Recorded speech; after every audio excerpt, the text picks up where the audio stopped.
观众朋友，今日我好冇分享收看福起来，我刘浩明阿明头。今日我小介係一個長期從事沙期洋作，還有人文關懷嘅一個基金會，水源頭文教基金會。水源頭文教基金會差唔多喺20年前都已經成立了吼。伊當初嘅時間係專門做我等沙非人文關懷嘅事業。後來92年太天堂嘅時間，伊都改做我哋嘅沙非重建，還有沙非批判嘅一個工作。後來聽我哋嘅推動太平嘅頭班行。伊成立了一個基地，同時嘛開始發展我哋沙非產業，已經有20年了。後來嘛有自家嘅品牌叫做太平藍。我哋今日都邀請到一位董事長葉正玉，董事長嚟現場同我哋講一下水源地文教基金會。我哋馬上歡迎我哋董事長嚟現場，董事長好。主持人好，各位觀眾朋友大家好，我係葉正玉。係。董事長，其實我哋長期做沙期洋作，人都提供其實水源地文教基金會從20年前都開始做沙非關懷嘅事業嘛。其實我哋當初嘛係做沙期洋作啦，不過其實看到有冇歸屬？唔係，20年前雖然我唔是董事長，但是20年前他個人喺冇同樣嘅地方上面都其實同樣對對一塊土地嚟做我哋呢啲真愛的那一份心力啦，嚇。但是我哋幾多觀眾朋友可能唔知冇聽過水源地文教基金會，嚇，我唔知當初係樣來，係咪同我哋啲觀眾朋友睇下講一下水源地文教基金會當初係樣嘅去開始去成立嘅咯？當初嚇，我哋最早以前嚇，我哋創辦人就陳慧琴生意人，佢係基隆縣出嘅生意人。我同佢做乜冇認識咧？因為我讀海洋大學嘅時候，研究所嘅時候，同佢哋黃拓委員，還有也先生陳德生司議員做共下，所以我哋稱呼一個朋友，佢也冇在從事政治運動、政治發動嘅。我哋就想過，因為成立個基金會咯，關懷沙非，關懷我哋所有周邊嘅朋友啊，需要幫助嘅人。我哋做乜用水源地呢？因為我哋人嘅位置所在地哈，在自來水台中嘅自來水廠嗰邊，台中一中旁邊，加 QT 名就按到水源地，我哋就也個做命名啊，那個命名嘅時候，出來嘅時候，大家都是全台灣各地去嘅時候，大家講我哋也有水源地哦，街邊也有，豐原也有，台北也有，基隆哪裡都有水源地，代表也係我哋客家族群，還有我哋全台灣人民嘅生生不息嘅力量啦，所以我就挺有意義。佢中間20年前其實幾多，應該講唔係幾多人會做基金會啦，係啦。啊，幾時先開始做呀？我哋講文教基金會嘅話，一開始以服務嘅對象，冇得講以想做嘅事情係乜啊？我哋主要在做志業服務嘅工作，還有沙期洋作，還有我哋有我哋大甲溪啊、基隆河，我哋係我哋關懷嘅對象，我種生態保育嘅工作，我哋真重要。剛開始做也嘅，但係冇想到成立天然佢觸碰到91年太天堂，所以我開始做救災，做服務嘅工作開始。嗰時候我從民國88年92年開始，到一直做到大概差唔多10年嘅時間，但慢慢結束。但係也過程之中本來也挺大嘅感受，也挺有意義。我哋要對個沙非有個互動啦，真正帶動唔係我自家力量，帶動青年志工，帶動我哋老少少同樣去也個沙非做服務，到我哋再去，我哋去到南投，台中以前還冇合併嘅時候，台中縣、東勢啦、石岡啦、太平啦、新沙啦，都有我哋嘅總結，還有南投嘅國新啦，我哋都去霧峰啊，你冇想到，嗰時候因為台灣人第一次遇到安泰嘅變動嘛，我哋有個清泰嘅感受就講我哋對那個有生之年好好幫助我哋那個沙非，因為有千多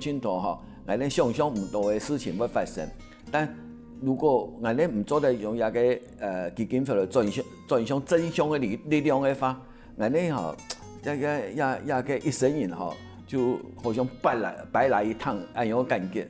所以我見到我對一個做一個客家人我记得按多年了，20-30年了，只有伊嘅工作就会帮助遐个社会，和遐个社会进步。因为像普通的董事长，你讲一下哈，但真是都马上时间都轨道啊，差不多20年前89年嘅时间。因为像头头讲嘅，其实88年嗰時成立嗰時，其實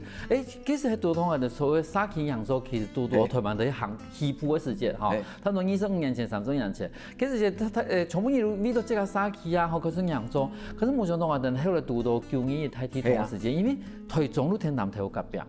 但都體數看到嘅時間。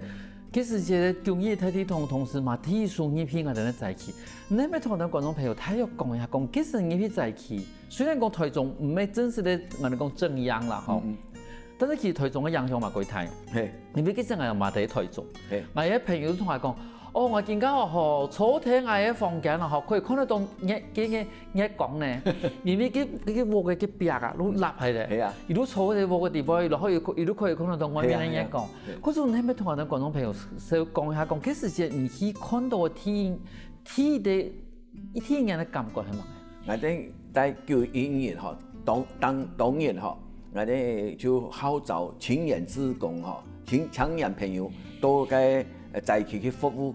嗰時候吼，我那個青年署就之前的青年輔導委員會，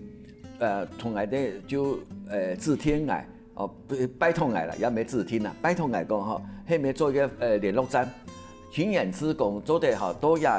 同意也報道，原來分發佢到各地去服務，後來我就做一個工作，後來因為你要分發的時候，一聽到天嘅到現場去，我哋都南投啊、國新啊，還有到霧峰啊、太平啊、東勢，就是路唔同嘅。我哋去聽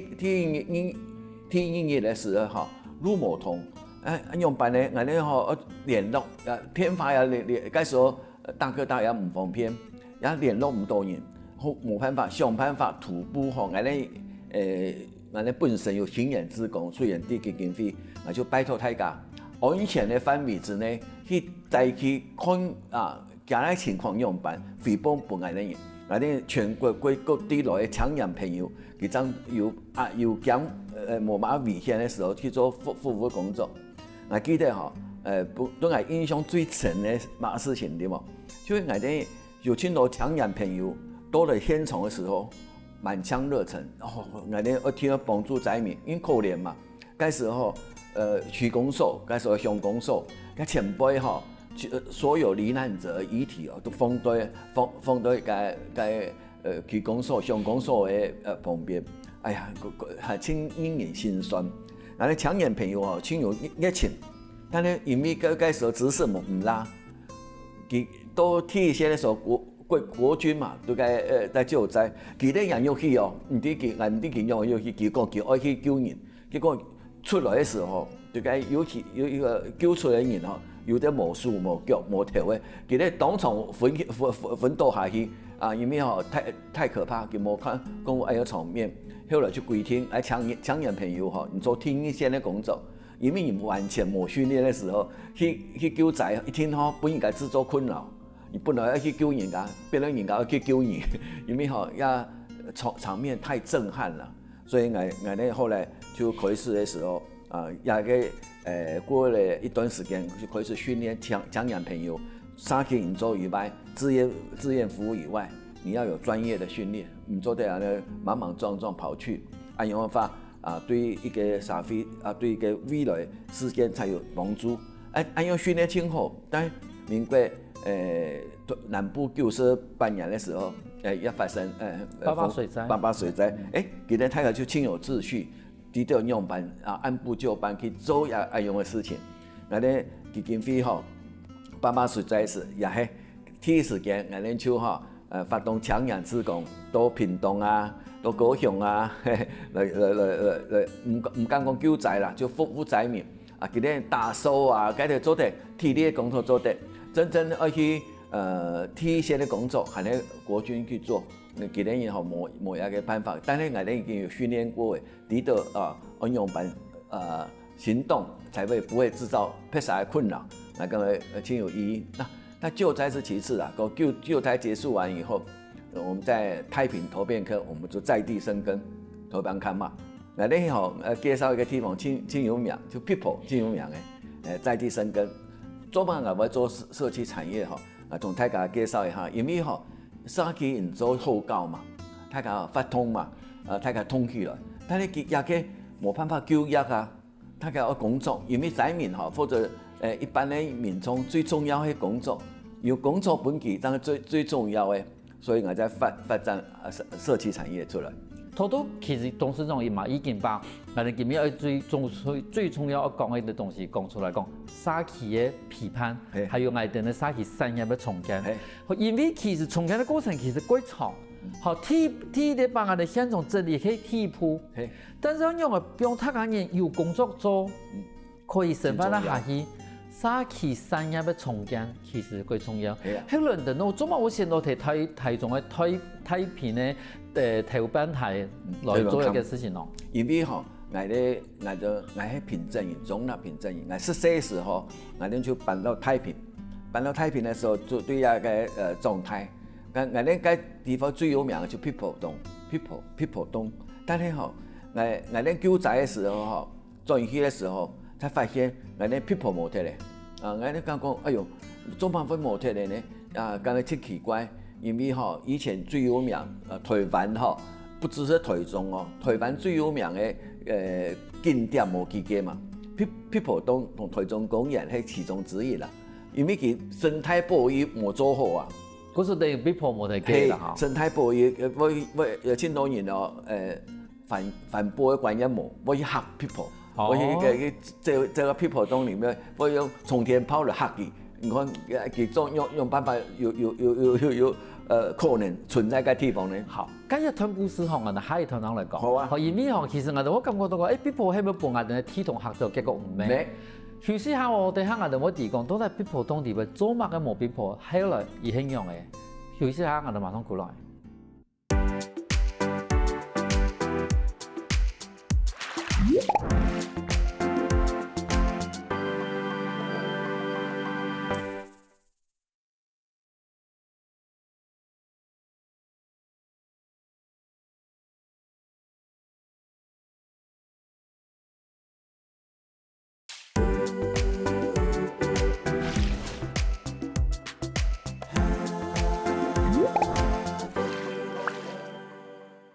翻過來復起來，上咗節目，我哋水源體文教基金會嘅董事長金玉，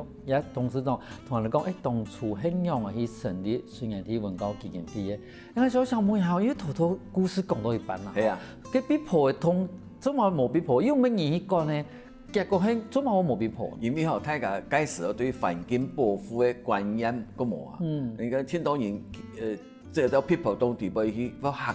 佢，要嚇佢。有啲人年輕人唔懂事嘅，我要沖天炮去打佢。然後最重要嘅，嗰時候民國71年嘅時候，又遇到太水災。太水災嘅時候，石頭土石流就同個 people 衝到 people 當地要去嘅。按用惡劣的環境之下，佢哋冇辦法做生存。所以在民國70年到民國90到100年左右就冇 people 嘅。嗰時候佢唔係因為太天動嘅關係，因為人為嘅破壞，還有太自然嘅破壞力量，太劇態嘅。咁 people 都冇 people，咁 people 繼續走哪些咯？佢可能就走到好像東勢啊，或者是其他山調去。那個真可惜嘅地方，因為也個我哋地方真乾淨，真水源又好，最適合 people 嘅生存。佢冇 people 真可惜，該時候。我轉去嘅時候就可能唔做得啦，這個 people 都冇 people 這件可惜的事情，就帶動沙期嘅居民開始 people 嘅富裕工作10年嘅時間，同佢富裕成功。但是問題係，然後我感覺到講，其實冇 people 嘛冇用嘅，做乜嘅我哋話把富裕回來咯。因為也就個社區嘅力量嘛，大家居民係沙期嘅居民。還我記得嗰時候有侯水河老師、陳志成老師還有邱松山科長、徐彩良老師大家共下做這個商量。嗰啲台中太平 people 東最有名嘅就係 people 東冇 people 真可笑嘅事情，見笑嘅事情啊！俺哋一天来发挥沙棘的力量，大家来同佢慢慢复育出来。复育的防范用办呢，真简单，第一步封洞封起来，唔分闲杂人又去。所有的垃圾哈，所有的垃圾啊、土石流啊，还有清除了，全部清除了，清除4吨大卡车，你看那底部一个给可怕，清除了以后啊，不，垃圾清出来要封洞，不应该入去啊。我们封洞的很有技术啦，就是只有鸟类可以飞进去啊，其他人冇办法入去啊，花10年的时间，但一般人3年的时候，那恁再去探勘吼，封洞同佢打開來，必破轉來。哦，可是對呀，10年的時間，其實慢慢的都開始有條嘅啦，必破都轉來。可是第二，如果人類嘅地方還是歸適合必破的。係，冇錯。一個假環境好嘅話，水源乾淨的話。你的食物充足的話，一天就有辦法本地生存。你唔可以炒伊啦。係啊，唔好再炒伊，因為吼，我哋 people 最強嘅就會引起炒，佢只有睡夢嘛，白天睡覺嘛，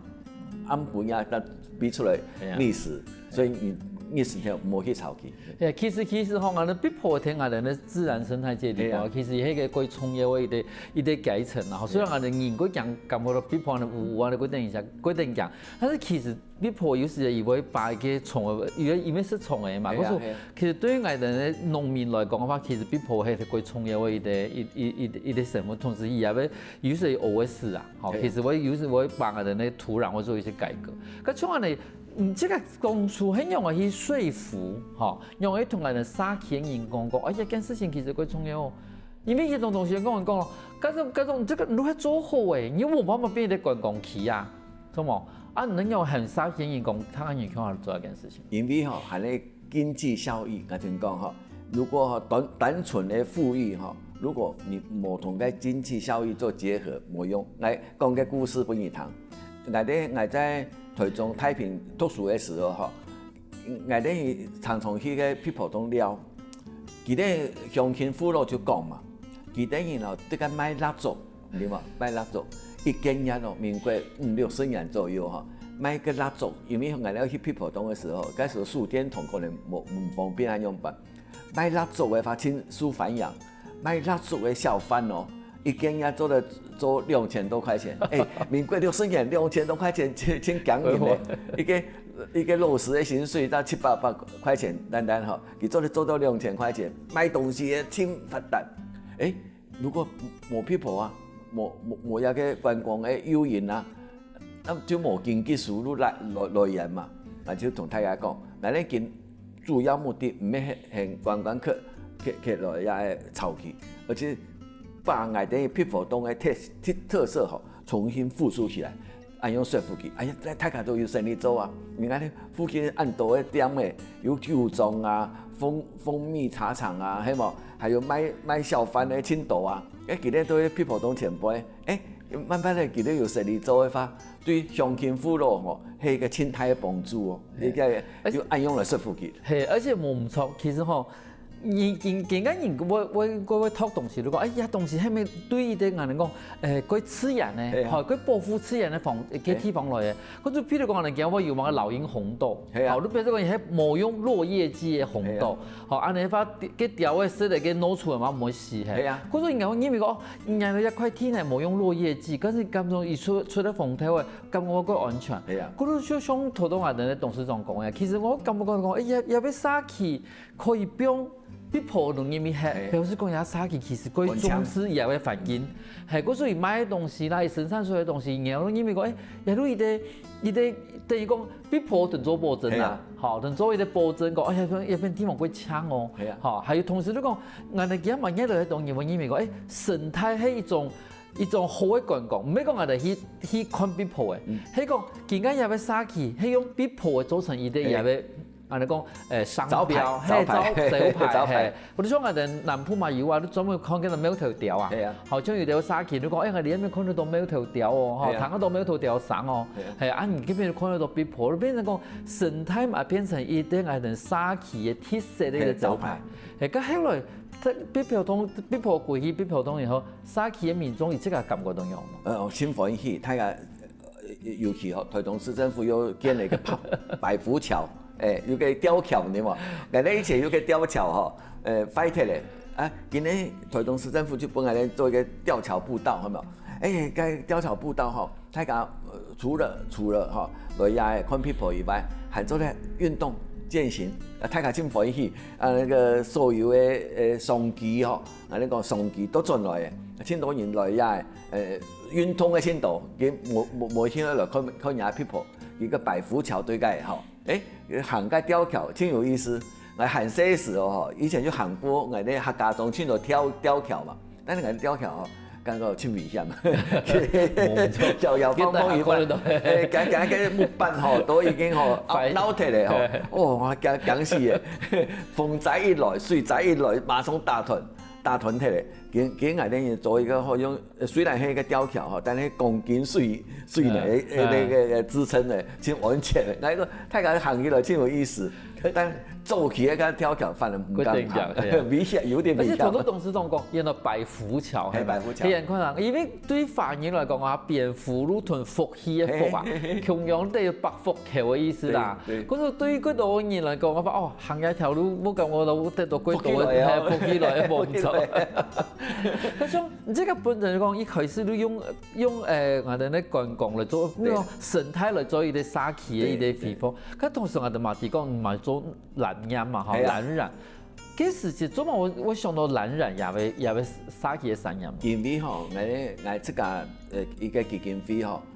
就該想，從個沙溪做營造嘅時候，我就該想，用發動雖然大家真歡喜。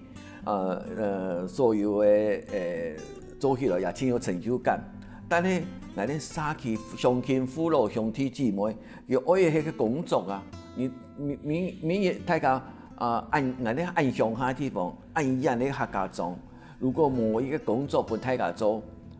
冇一個產業俾大家，光賣東西都沒辦法，嘅有一產冇一產嘅，所以一個客家莊做起呢。在8、9、10年前，我哋客家莊以前太平桃園坑係太平唯一嘅客家莊，80%多嘅客家人，有中南來嘅啊、苗栗來嘅啊、東勢來嘅啊、南投來嘅客家人，真多都該做山。做山以外，佢哋以前我田野調查嘅時候發現，佢哋以前就用藍布啦，用藍布做裳服，因為嗰地方真適合。大青小青就是藍的原料生長，山松嘛，尤其小青長得非常好。以前不只是小青啦，藍還有枇杷，我哋個地方真多枇杷，還有真多荔枝，還有牛煙咧。佢哋常常用葉嘅藍布做裳服。我調查起來才發現做嘛不按用呢？因為我哋客家人真苦啊，真窮，大家買漿嘅裳服買唔起。做去到尾料嘅時候，或者做山嘅時候，做田嘅時候，冇裳服做排冇可能，因為佢哋用染咧藍布染出來嘅，真好看啊！這個染當然是該時的技術比較粗糙，冇見按好。佢哋就用按用方式出來，客家藍衫啦，客家嘅植物染嘅布啊，就出來嘅。你看1985天陽苗栗沒冇？客家莊嘅婦女就在染布，一方面賺錢，一方面自己都嚟做，要上錢啦，因為客家人嘛窮嘛，所以我講當時要按用嘅產業，後來就冇睇咧，因為化學染方便，因為一個隨便一個衫簡單嘅衫1-2包就買得到嘅，有冇？你染布染按貴嘅，佢哋可能冇去買，所以我就想用版種發想，怎麼樣創新，怎麼樣突破，怎麼樣設計，讓傳統跟現代結合，所以按用觀念出來，回事了客家男人的工作，太平男人的工作10多年了，等于挺有成就感了。造福地方同大家就业环境带动起来，係我最大的目標。嗰種沙期重建一件事情，唔單止係講一開始係用去重建下沙期，同時馬上到講後來我用去傳他家人嘅頭路，幫他家人有方式。首先下我哋喺我哋話有嗰度嗰件細故事哦。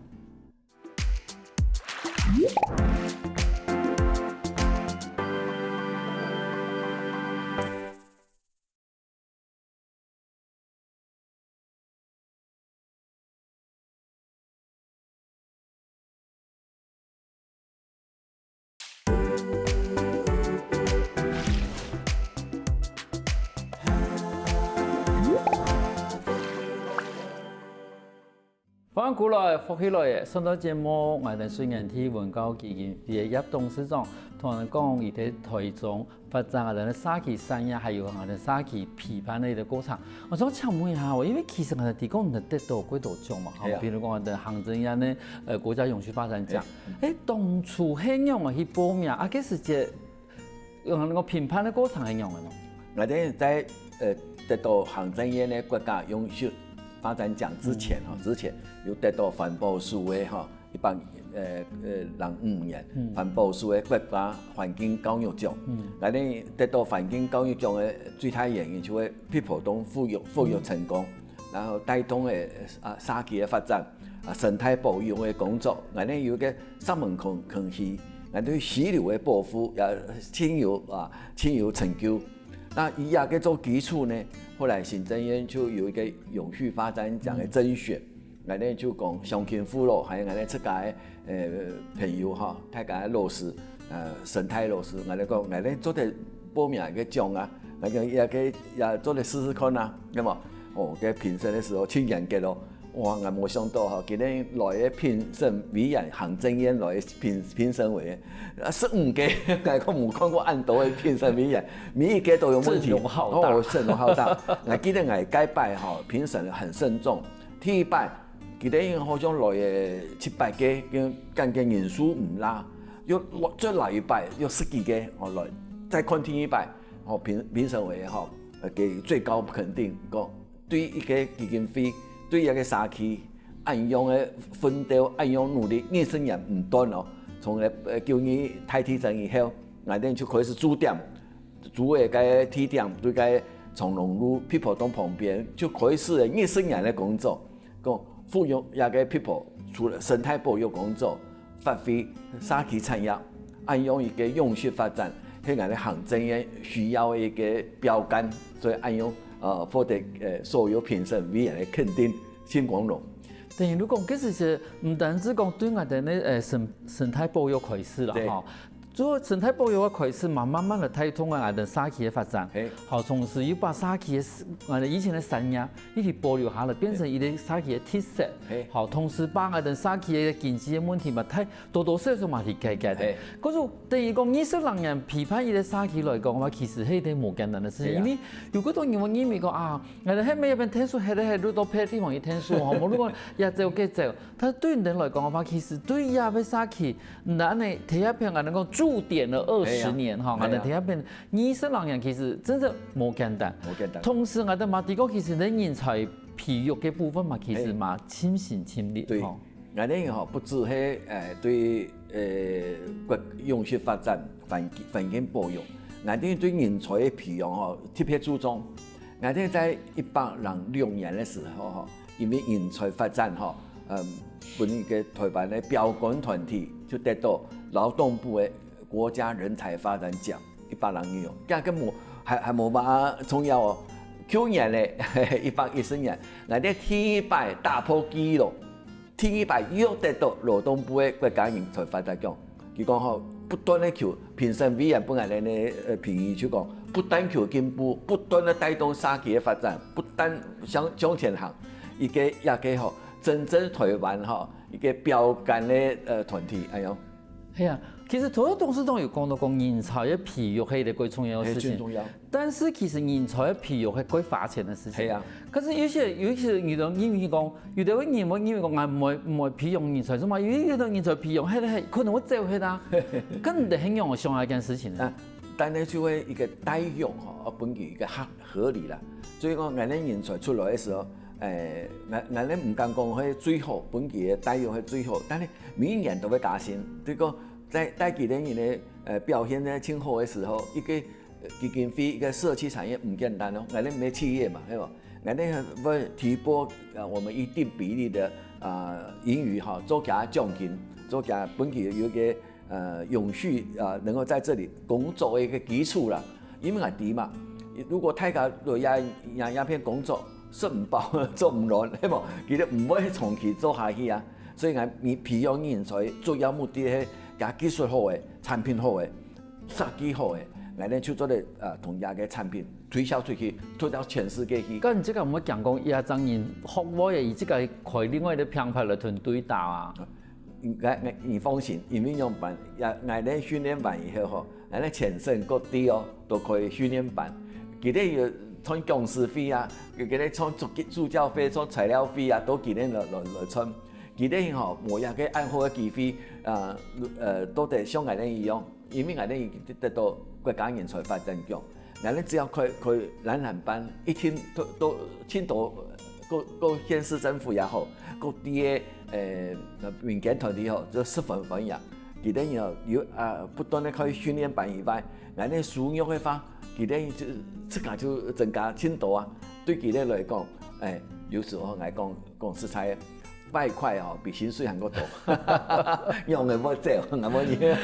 可是，但係你講其實我哋從頭，因為講我哋嗰度企業唔願意培養人才。其實如果因為講培養以後，可能還會變成我哋競爭的對手。但是其實董事長嘅想法唔係咁嘅，一來講，我係希望講可以保留我哋一位客家可以送一個產業，同時我哋保留下來嘅我哋培養出來嘅人才，咁啊用於啲其實係雖然講唔好講幾多，但是至少嘛唔會虧待伊嘅薪水，嚇，伊嘅薪水去把伊留下來。第三個講，同時我哋嘛表現等人才，對於對外面伊去宣傳，好，伊去宣傳嘅技術，好無論接我哋講外快伊嘅能力伊嘅機會。但係講我哋客家南面其實佢有啲關封閉嘅市場啊，但是。因為我哋個市場封閉，佢所以有啲人因為講，其實唔想外流，但是其實董事長做嘅其實係把嘢餅嘅做個大，把餅做大，比如他個人可以入來，佢為他個人可以睇一片，可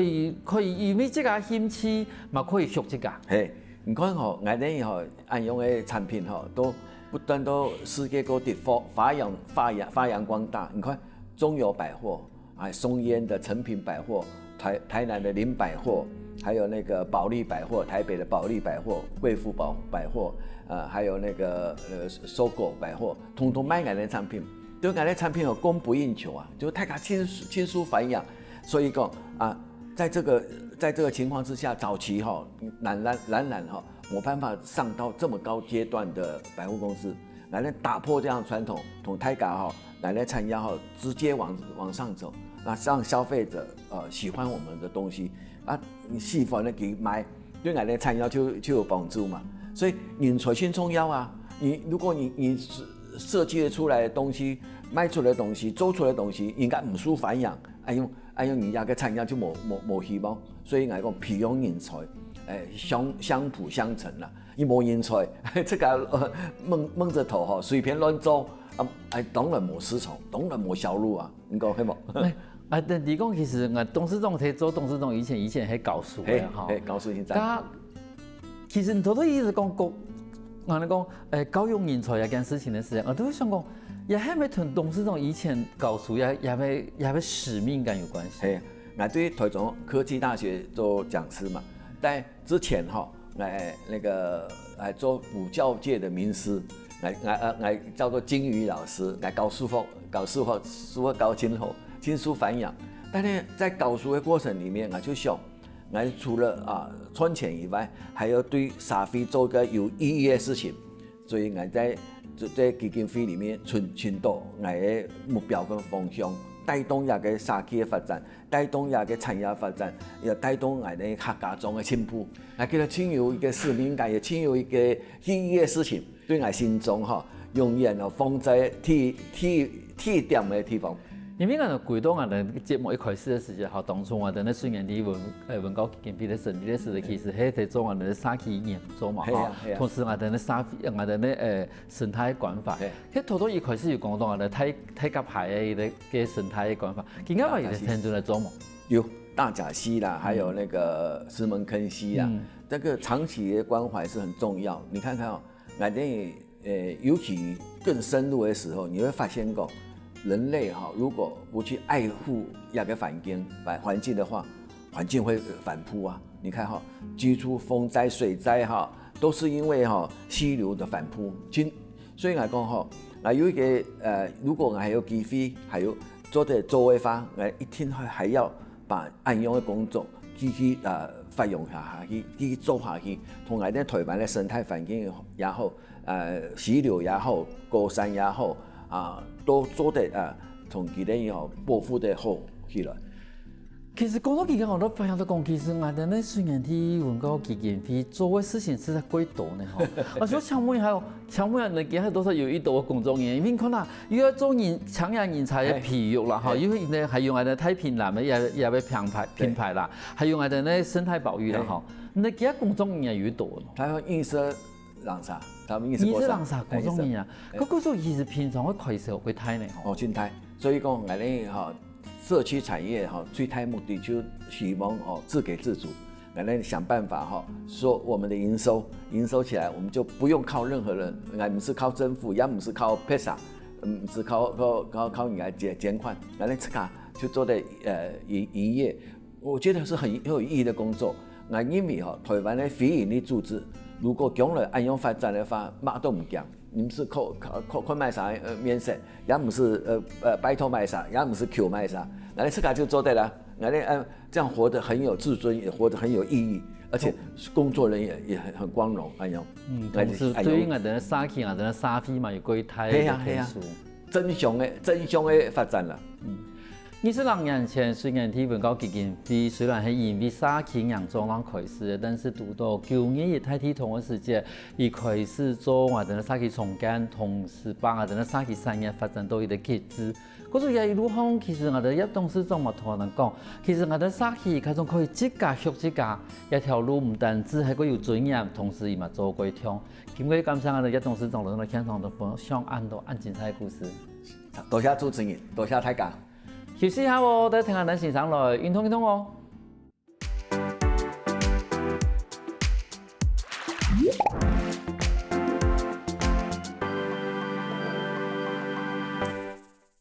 我跟福起來嘅觀眾朋友，記得去我哋面書網站，還有到我哋客家電視台 YouTube，把我哋影片分享出去哦。